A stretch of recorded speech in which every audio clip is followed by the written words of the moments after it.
Well, good evening, everybody. I hope everybody is having a wonderful day today. Um, tonight's story or tonight's video is about the crossroads we face in life. So I'm gonna call this the crossroads. Every one of us face crossroads in our lives. Every one of us, and we face them daily if we're not careful. For instance, if we walking down, we see something that we, shouldn't see. We see some lost money. Should we just take that money? Or should we give it back to the rightful owner? Or, we're watching TV and something comes on the TV and, I shouldn't watch that because I just shouldn't watch that. All right. So every one of us have these decisions to make in our lives. And that's kind of the story behind Lot here tonight. So I'm going to kind of go through this tonight and I'm see if y'all make sense of this as well as I do. All right, so we know we're in Genesis 13, and we know that Abraham is fixing to be given a lot of land by the Lord, and we know that Abraham has his brother in his family. And because they're both wealthy and they both have a lot of land, they have a lot of animals and livestock and whatnot. They have workers, herdsmen, and they're all living together and they're traveling. All right. So we know that they're rich, and we know where they went. And he went on his journey from the south as far as Bethel to the place where his tent had been in the beginning, between Bethel and Ai, to the place, the altar which he had made there at first, and there Abram called on the name of the Lord. So we know that Abraham is talking and walking and listening and being guided by the Lord, right? And we know that Lot is with him. Lot also went with Abram. He had lots of flocks and herds and tents, and now the land was not able to support them, that they might dwell together, for their possessions were so great that they could not dwell together. So we've just come to a crossroad here, and you're going to have to make up your mind. So Uncle is fixing to tell him, hey, look, there's a lot of land out there. The world's big. Go on out, keep the Lord in your heart and be careful, okay? And so we know where we're at. It's getting into a heated battle, all right, everything. So here we are in the heated battle, and then Abram say, hey, let's don't fight. You go your way and I'll go my way. Whatever way you choose is up to you. I'm gonna go my path. So there's a choice that both these men have. Now again, Abraham. Now he's not called Abraham yet. Abram is walking with the Lord. Lot is looking and doing what? Let's read. And Lot lifted his eyes and he saw all the plain of Jordan. Now Jordan is, where the Holy Land. Okay, we know that. We know it's the Holy Land. Jordan is the home of Mount Nebo, where Moses gazed. All right, a place where he could not enter. Right, so you know where we're at. Bethany, beyond the Jordan, was where Jesus was baptized, and the oldest Mosaic map of the Holy Land that we know of is Lot's cave, where he fled with his daughters when they sought refuge when Sodom and Gomorrah were destroyed. So we can kind of read into this and say, okay, well, the Lord was with Lot as well. But really, it was Abraham that was protecting Lot and speaking for Lot. And he was speaking to God for him and his family. We have that too. We have that in Jesus. That's who we go to. That's our advocate. Lot has an advocate, and that's Abraham. And Lot has a choice to make on what he wants to do. He's at a crossroads. So he's got to make a choice. Uncle's kicked him out. And, son, there you go. You're set well in life. Good luck. So what happens? Son takes off, and he goes about his way. And where does he choose? He chooses a place in Jordan, the Holy Land. It was water everywhere. And then again, this is before the Sodom and Gomorrah was destroyed. And there was so much, it was like the garden of the Lord. like the land of Egypt. Lot chose that. And, if we look at it on the standpoint of Lot making a decision just like us, yeah, it's easy. Oh, yeah. Ooh, look at all that milk and honey over there. That's the Holy Land. That's the place where we ought to be, right? With me? Is that a crossroad? Now, again, Lot is on his own. He's thinking with his carnal mind. He's thinking about the pleasures. So we got to pay attention in our own lives. What voice we're listening to and is what we're seeing ahead of us, what's pleasurable. Are we living for the Lord and doing the Lord's will? Or are we walking through life taking and what pleases us ourselves for our own sake, our own pleasures, or for someone else that's with you? Okay? Are you doing it because your wife likes that? Did you buy that car because your husband said you needed to buy that car when you needed a minivan? See, it's just kind of, we have choices to make. We got to be logical with them in our daily lives, but we got to be spiritual in them when it comes to our walk with Christ and with our Heavenly Father if we want to learn the truth. And that truth is you stick with the Lord. All right. So they're off on their way and they're doing their things. The Lord comes down to them and he says, and the Lord said to Abram after Lot had separated. So Lot, son was gone. Nephew, I'm just saying son because if you take on somebody's kid, it becomes your own kid. And Lot was separated from him, and the Lord said, lift your eyes now and look from this place. And the Lord from north, south, east, and west is saying, this is all yours. I'm giving it to you. Okay? So Moses listened to the Lord, and he was given a lot of land, and even for the descendants of Abraham. And the Lord said, get out and walk it. And you see it. It's all yours. Then Abraham moved his tent and went and dwelt by the... All right, so let's see. And then we're going to come to pass in the days of... All right, so now we're fixing to get into... we're going to skip ahead, and we're getting ready for a war, a battle. And here they come. They're coming in, and they conquer. Now we're going through, and we're reading about all the kings and where they're at and everything. And the king of Sodom, the king of Gomorrah. All right, so you know where we're at. We're right here at the city of Sodom and Gomorrah. Now, you got to remember, the church used Sodom and Gomorrah as an example of homosexuality. Okay, but it's not. It's not. So you must get that out of your head.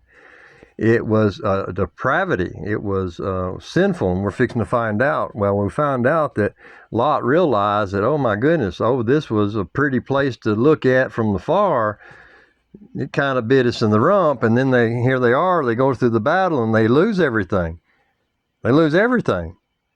And they fled from the Gomorrah, and they fell there, and the remainder fled in the mountains.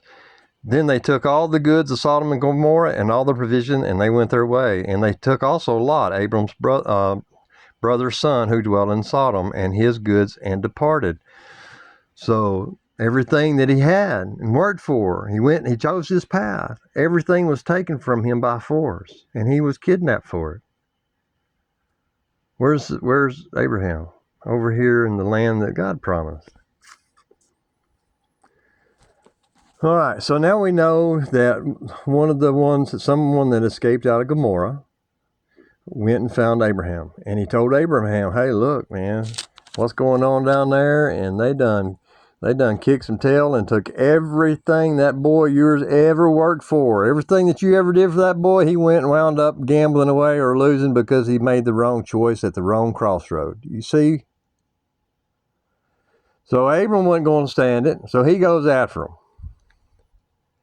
And so he goes after him, and they go through another little battle, and he winds up being the victor, and he brings back all the goods, and also brings back his brother Lot and his goods.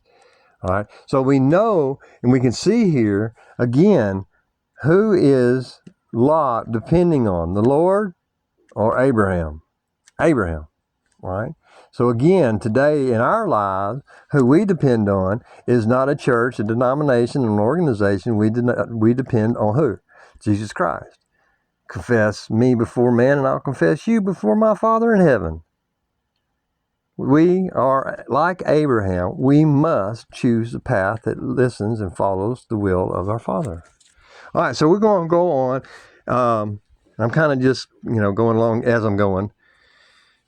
Seeing if I can't cut this time down, and let's see. All right, so we're getting into here when I don't want to get into here. The next point I want to make, besides the point that we stick with the Lord, is in the choices it will make throughout our life at every crossroad that we ever come to.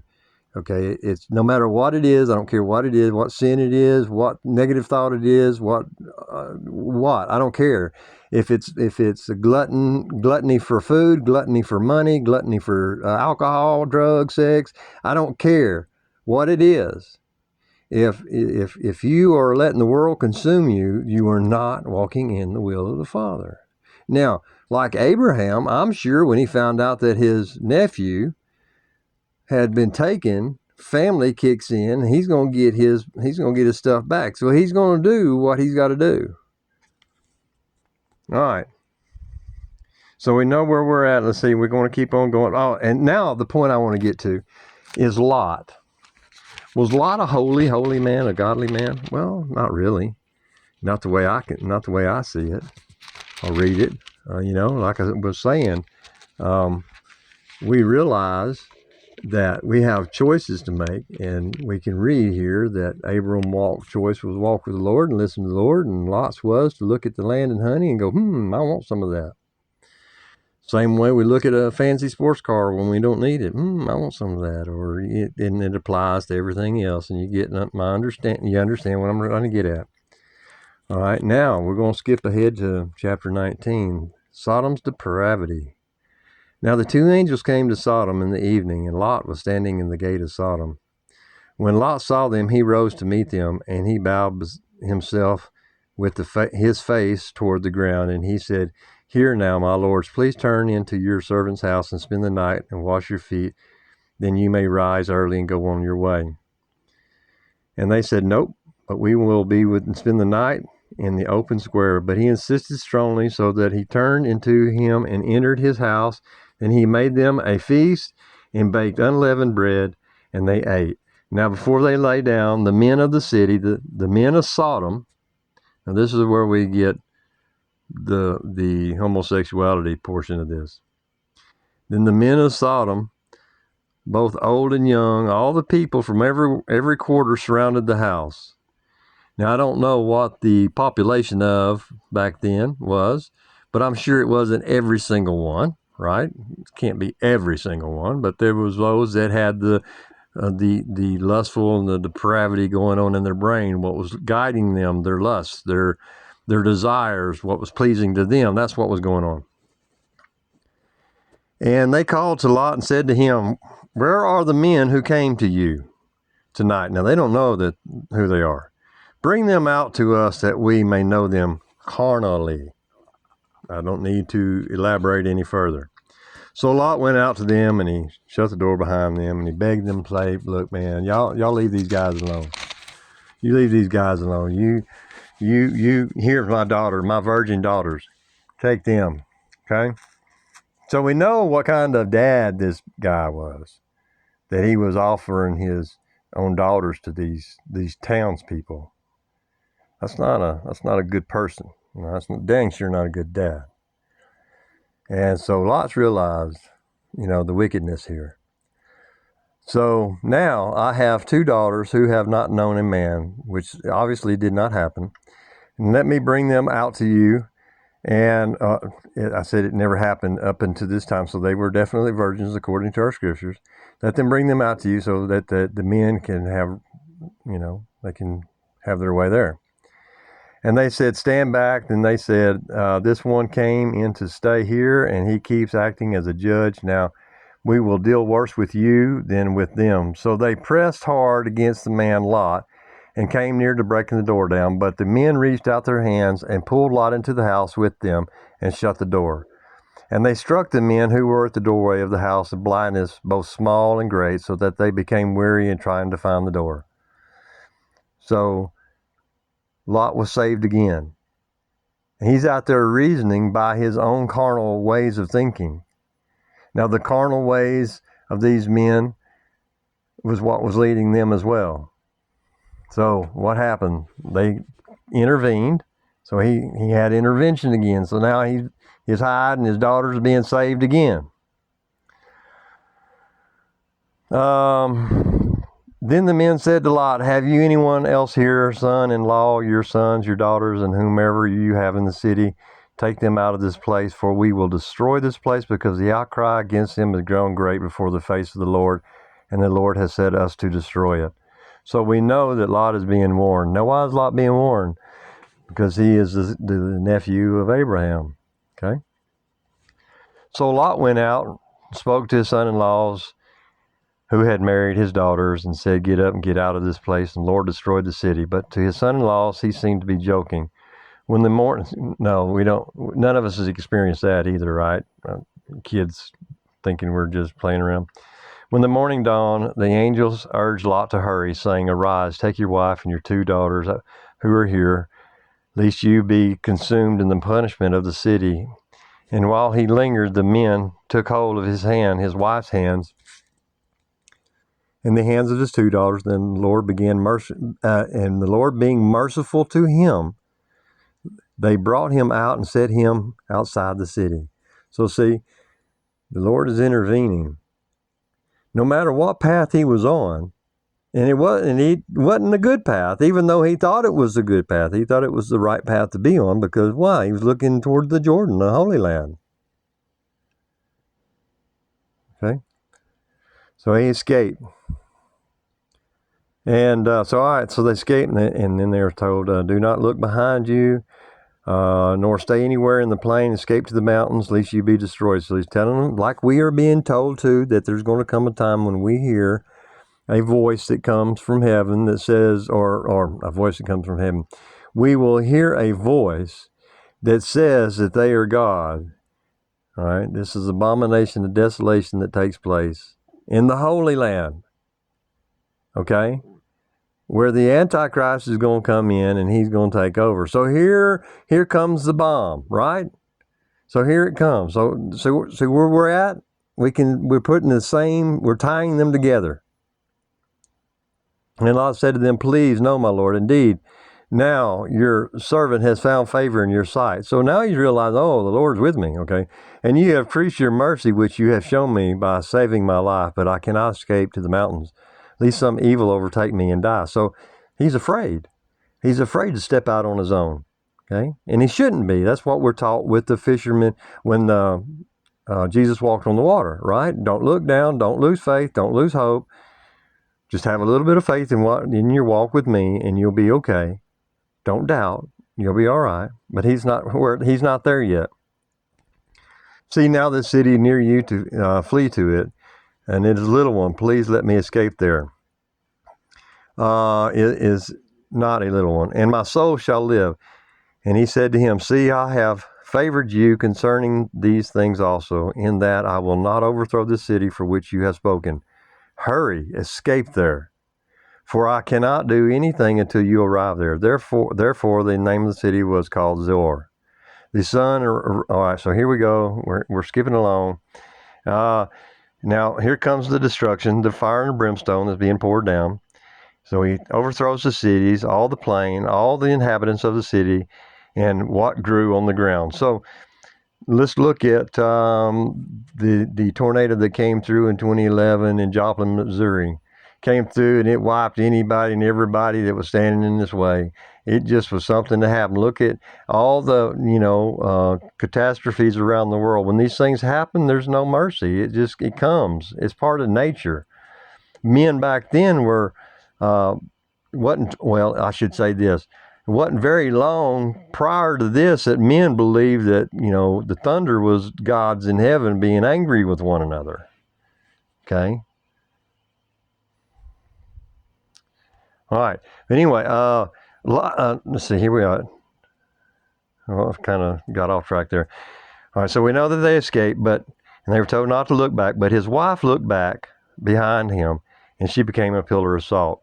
Now, this salt is, I know that we are assuming that it's just an automatic pillar of salt, but we're also taught that we are the salt of the world. Our salt has flavor, and then there's those that their salt has no flavor anymore. And but it's spoken of here as she physically turned into a pillar of salt. So, I can't, nor will I try to dispute that. And Abraham went early in the morning to the place where he had stood before the Lord. Then he looked toward Sodom and Gomorrah and toward all the land of the plain, and he saw, and behold, the smoke of the land which, see this? The smoke of the land which went up like the smoke of a furnace. Where are we at in our time? We're waiting on the great smoke that comes from the pit, right? That's kind of the clue that we're watching for. We're waiting for that destruction. If you're walking with the Lord, then you're not like Abraham and his wife and the son-in-laws. You know. And it came to pass when God destroyed the city of the plain that God remembered Abraham, and he set Lot out of the midst of the overthrow when he overthrew the cities in which Lot had dwelt. So see, it was because of Abraham. That is Lot's advocate. That's his one that God is having mercy for. Same way with us. God has mercy for us because we call on the name of his son. Then when Lot went out of Zoar, and he dwelt in the mountains, and his 2 daughters were with him, and he was afraid to dwell there in Zoar. Now he and his 2 daughters dwelt in a cave. Now again, remember I said this cave is the oldest Mosaic map of the holy city, and it's where he fled from. Where does that also ring a bell in the end times? And does it ring? Have you heard it yet? We have to make a choice, y'all. Okay, you have to make a choice. All right, but anyway, we know that beyond a doubt that if it wasn't for Abraham, Lot would probably have been not favored. Well, that's us without Jesus. Without Jesus in our lives, him being our advocate, him the one that going to the Lord. That's what Abraham's doing. He's going to the Lord. Lord, please. Okay? Please.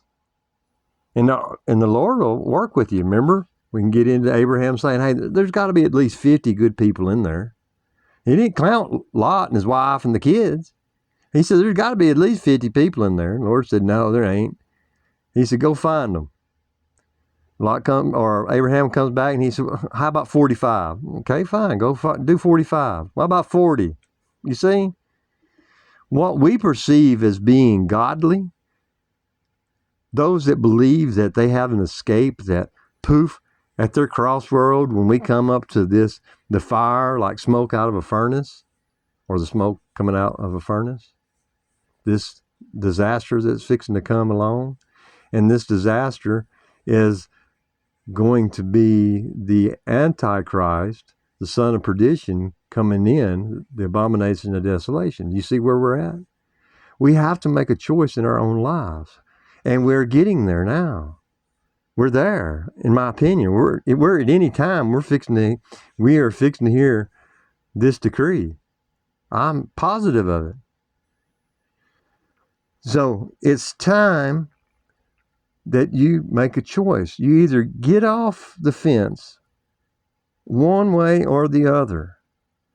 As I've told you in my past, in church, the way that we were treated, the children and a lot of the adults were treated, and some of it very horrifically. Well, they drove some people away. They tried to drive me away. But they didn't succeed because I know that I hear the Lord's voice. And that's the difference. That's the key thing that people got to understand. We have to listen to the right voice. We must listen for the Father. He is not coming to us, and he is not sitting here going, hey, Rains, I want you to talk about this today. I want you to discuss this. And, hey, there's no boy I want you to talk to personally, and I want you to tell him that he needs to straighten his act up now. No, we don't have that. And there's some doctors out there that believe there's an actual spot in our brain, and I forget what this doctor called that particular spot, but that's the spot where we hear from God. God resides in us, not a spot in us. He resides in us. Everything our eyes perceive is from Him. Everything. That heartbeat you feel, that's from God. And it has limitations. It will come to a time where you will not have that heartbeat. It's a crossroad. It's something we all must face. But we cannot face it fearfully. We must face it with courage, and we must do it with the Lord by our side. It's fine to look on men for help. Okay, if it wasn't for Abraham, Lot would have been gone a long time ago. He wouldn't even been in part of the story. But Lot didn't have a guarantee because he was family of Abraham. We don't have a guarantee that we have a spot in the vine if we're not producing. See, we have to be there, and we have to make that choice now. Friends, I'm not going to sit here and waste my time trying to struggle with trying to be popular on this thing. I'm trying to express something that I have felt all my life, that I've known all my life. We are in those times where we have to start making that decisions to get off those crooked roads and stay on that path and search that path that leads to salvation, which is the narrow path. It's great to have somebody by your side, and His name is Jesus Christ. Anything other than that in your life, well, then you're relying on a man. Seek Him. He loves us, and He's there for us if we know how to let Him in, and we know how to learn to listen to Him. And you got to learn to listen for Him, not somebody else. You know, it's like I made a comment on somebody's channel the other day, and I said, hey, if you're offended by that Last Supper kind of fiasco that, you know, those people put on toward the Lord's Supper, I said, you shouldn't let that bother you. Well, I get a young lady that was, and she even gave me the date, and I won't mention the date, and it was this year that she found the Lord, and she said that it greatly offended her that they would mock her and mock her Lord and her religion. That's what she said. Mock her Lord, and mock the religion. Well, first off, it ain't about her. It ain't about you. It ain't about me. It ain't about nobody but the Lord. And He already told us, hey, look, you call upon my name, it's going to be, they're not going to like you. They're going to hate you. And don't be surprised. They hated me first. In fact, you know, they hung Him up on a tree because they hated Him so bad. And they denied, and even those that walked with Him denied Him. So you don't have a free pass, my friends. As wonderful of an idea as that is to have and live with in your life, that false comfort is not going to help you in the end when the troubles come. And the troubles are not coming, they're here. And just like that young lady, as I explained to her about letting this bother her, if you're letting the world get to you and you're watching that crap and you're basing your decisions off of that crap, then your walk ain't quite in the Lord. You need to kind of shake that off, turn it off, ignore it, block it, whatever you got to do. I bet I've blocked 40 YouTubes and Facebooks pushing the Olympics on us. Block gone. I don't have to look at that crap. And I'm against those that promote it that call themselves Christians, because they're looking at that makes them money. Okay? We know that we're going to be hated, and we must accept that fact. But we also must accept something else. The Da Vinci painting, all right? I think it was Da Vinci. Wasn't it Da Vinci? I don't know. Whoever it was. I don't follow them people. Don't know anything about it. Don't care. That was a artist rendering. That wasn't an actual picture of the Lord's Supper, okay? Those people in those days lived a much less grand life than what a lot of people perceive them to have lived. They lived in caves. They had to grab up what they could and run. Where does that else ring a bell? That before the abomination, when you hear the abomination of desolation take place, when you hear that, and you'll know it, we'll all know it, we're supposed to flee. What's happening with Lot? The Lord's telling him to flee. And what's happening? Well, Lot's going, okay, well, I'm listening to the Lord, and he's telling me I better get my butt out of here. Let's go, honey. Let's go. Get the kids. Let's go. And the wife is going, but I got a hair appointment at 3 o'clock. I can't miss it. Right? What voice are you listening to? Y'all have a good night. Bye.